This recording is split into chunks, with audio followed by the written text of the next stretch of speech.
Assalamualaikum warahmatullahi wabarakatuh. Apa kabar semuanya para mahasiswa program studi teknik elektro yang saya banggakan. Pada kesempatan kali ini kita akan mempelajari tentang manajemen input output pada sebuah sistem operasi.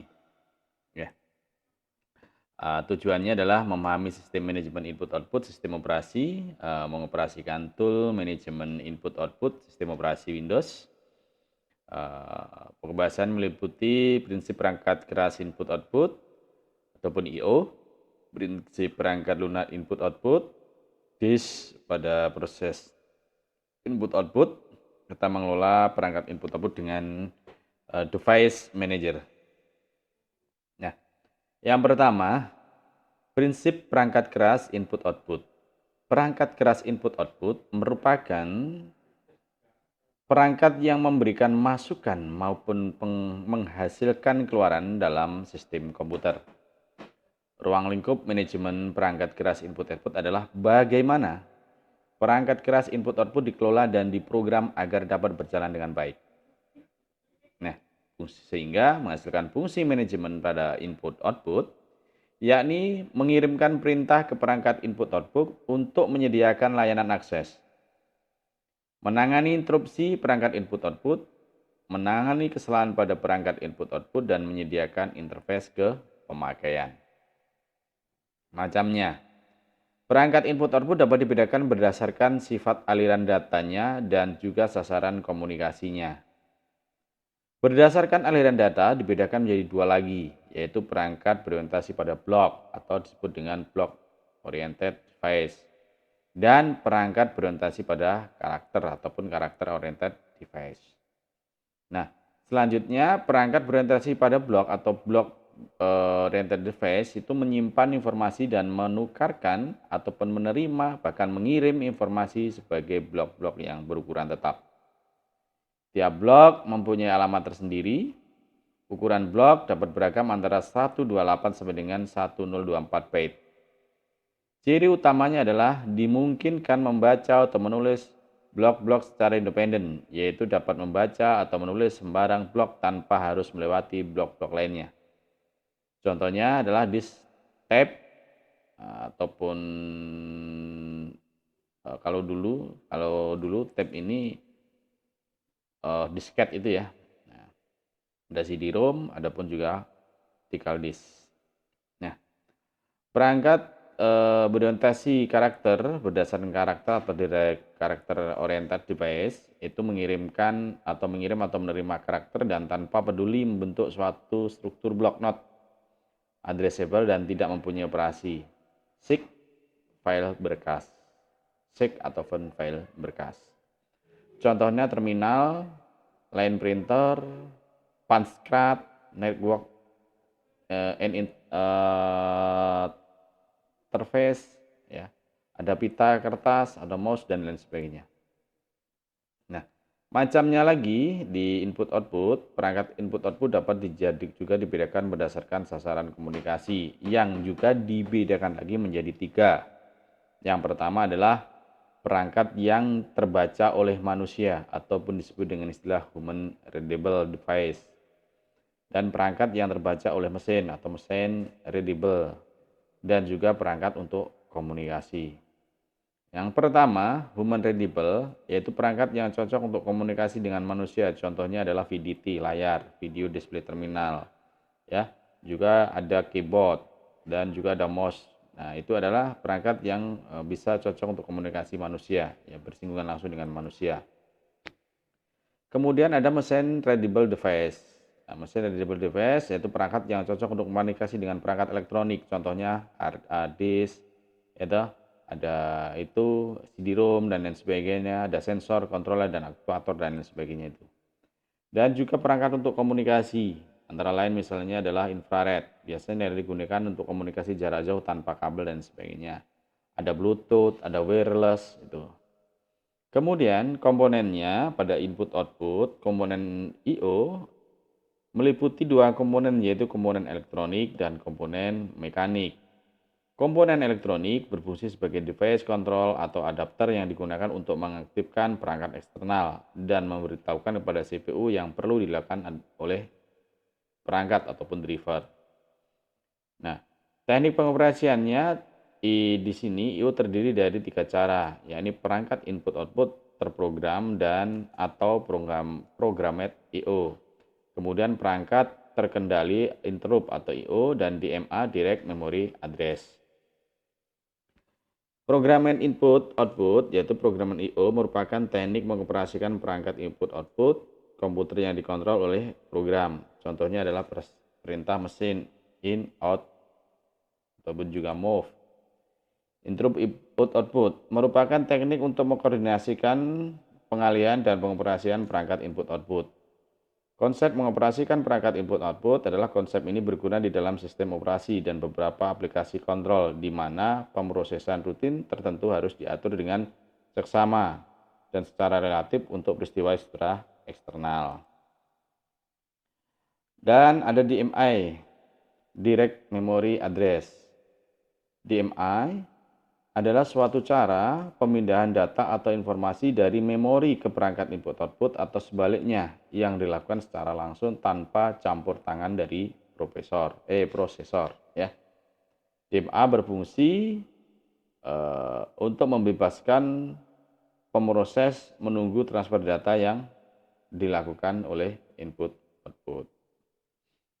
Nah, selanjutnya prinsip perangkat lunak input-output. Perangkat lunak dalam mengelola input-output berfungsi untuk mengorganisasikan software dalam beberapa layer di mana level bawah menyembunyikan akses atau kerumitan hardware level atasnya yang berfungsi sebagai antarmuka ataupun interface ke pengguna.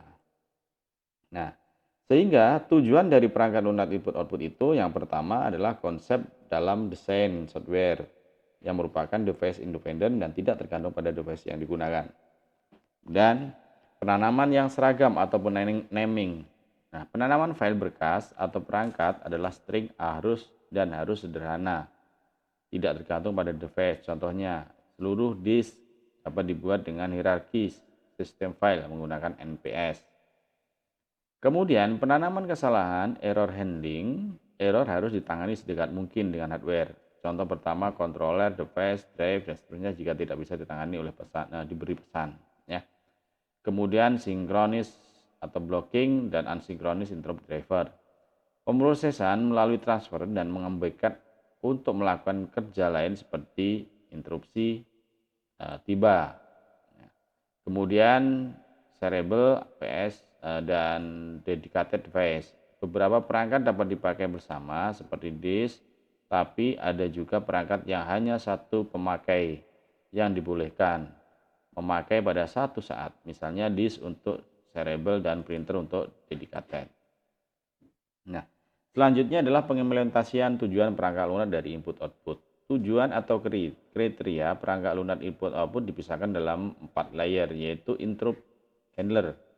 Interrupt yang harus disembunyikan agar tidak terlihat rutin berikutnya. Device driver, seluruh kode device dependent terletak di device driver. Device independent operating system software input-output. Device independent adalah software input-output yang tak tergantung pada perangkat keras. Kemudian ada user space I/O, software atau lapisan pustaka. Sebagian besar software I/O berada di dalam sistem operasi yang di-link dengan user program. Nah, inilah contoh dari disk. Ya, di mana disk adalah media penyimpanan data yang bersifat permanen. Ya, di disk ataupun hard disk, disk diorganisasikan menjadi silinder-silinder dengan tiap permukaan terdapat head yang ditumpuk secara vertikal. Ini. Track terbagi menjadi beberapa sektor 1, sektor 2, dan seterusnya. Kemudian dalam hard disk terdapat tolak ukur performa disk. Terdapat 3 kriteria atau faktor yang digunakan sebagai tolak ukur performa disk. Yang pertama ada cycle time, waktu menggerakkan lengan ke silinder. Ada rotational delay, waktu sektor berputar ke head. Ada transfer time, yang sangat dominan adalah cycle time. Jadi performa dapat ditingkatkan dengan mengurangi waktu rata-rata SIG. Contoh struktur hard disk, di sini ada akumulator, ada aktuator aksis, ada aktuator juga, ada input output konektor di bawah sini, chamber pin, ada power connection ya. Ada disk, disknya ini ada lapisan 1 2 3, ada cylinder and head. Nah, ini headnya, banyak di sini. Dan ini ada spindle ya. Nah, RAM disk adalah disk driver yang disimulasikan pada memori akses acak atau RAM. RAM disk sepenuhnya mengeliminasi waktu tunda yang disebabkan pergerakan mekanis dalam SIG dan rotasi. RAM disk berguna untuk aplikasi yang memerlukan kinerja disk yang tinggi. Dan selanjutnya adalah tentang error handling. Beberapa kesalahan yang terjadi berkaitan dengan input-output atau akses hard disk dan penggunaan kesalahan input-output atau I/O.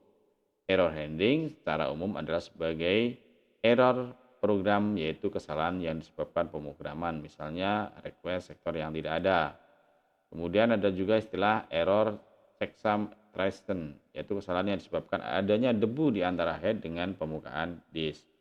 Kemudian ada error checksum permanen, kesalahan yang disebabkan kerusakan disk. Ada error SIG, kesalahan ini akan ditanggulangi dengan mengkalibrasi disk. Misalnya lengan harus silinder 6, ternyata masih di silinder 7. Ya. Kemudian error controlling, ada error handling tadi, antaranya ada error controller. Kesalahan ini ditanggulangi dengan menukar pengendali yang baru, misalnya controller menolak perintah akses penegaknya dengan reset, penanggulangannya dengan di-reset. Baik, setelah ada input output, itulah tadi tentang macam-macam manajemen input output. Baik, selanjutnya kita akan mencoba mempelajari atau memahami tentang bagaimana mengelola peringkat output dengan menggunakan device manager. Device manager adalah alat bantu grafis yang menyediakan informasi mengenai perangkat yang terinstall. Nah, device manager adalah juga tool penting bawaan Microsoft Windows untuk mengelola berbagai perangkat. Ya. Kemudian device manager memberikan tinjauan secara memusat dan terorganisasi untuk banyak perangkat seperti kartu grafis, ada kartu suara, ada soundcard, ada Bluetooth, mouse, keyboard, USB, ya, monitor, hard drive, kartu jaringan, network, ya, network dan juga kamera, baterai dan lain sebagainya.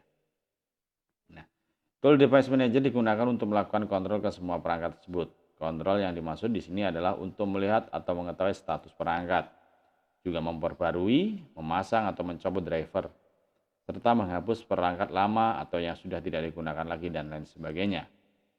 Nah, yang pertama, coba caranya menggunakan Windows Device Manager.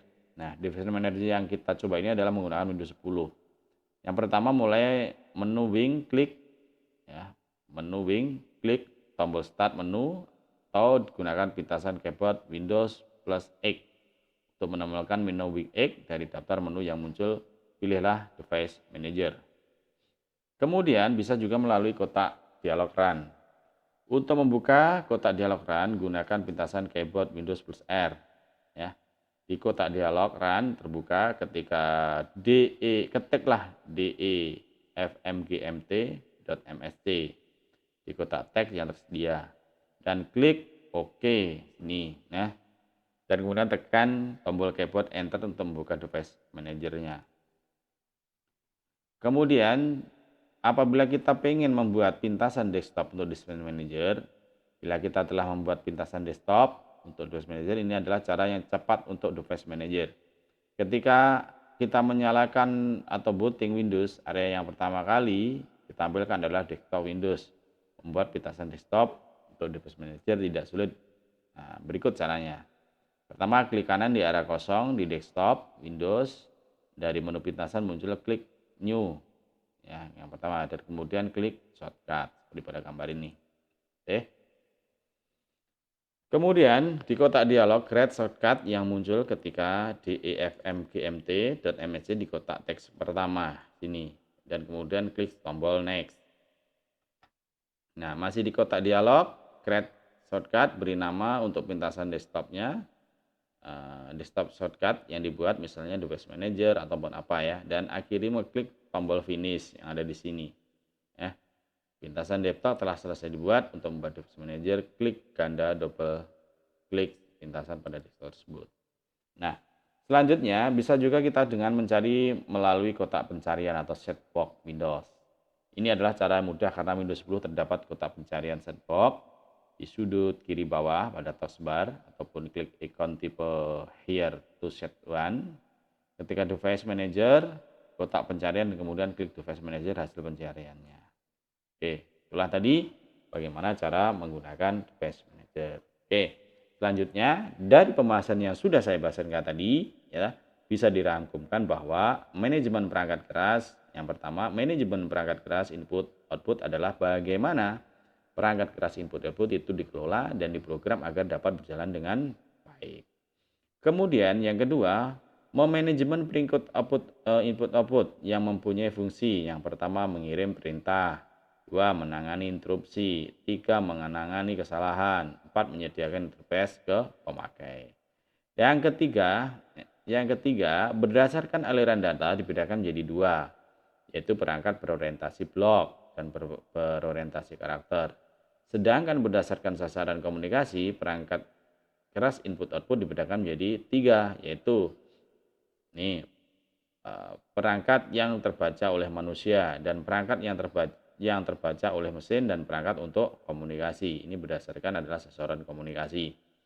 Nah, serta teknik untuk mengoperasikan perangkat input output melalui 3 cara, yaitu perangkat input output terprogram atau programming dan perangkat terkendali interupsi dan interrupt dan DMA direct memory address ya.